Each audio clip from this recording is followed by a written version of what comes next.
আপনারা বিশেষজ্ঞদের উপরও ভরসা রাখতে পারেন।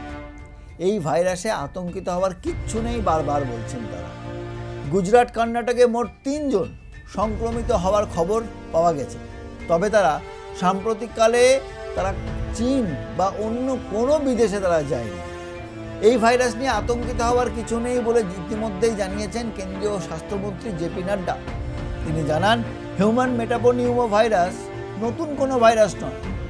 2001 সালে এই ভাইরাস প্রথম দেখা মেলে। সাম্প্রতিক সময়ে চীনে এই সংক্রমণের ঘটনায় সেখানকার পরিস্থিতির ওপর নজর রাখছে আমাদের দেশের স্বাস্থ্যমন্ত্রক ও আইসিএমআর। মুখ্যমন্ত্রী মমতা বন্দ্যোপাধ্যায়ও সোমবার বলেছেন, এই ভাইরাস নিয়ে আতঙ্ক ছড়াবেন না। আমাদের রাজ্যের মুখ্য সচিব ইতিমধ্যেই বৈঠক করেছেন। কেন্দ্রীয় সরকার এখনও নির্দিষ্ট কোনো গাইডলাইন দেয়নি।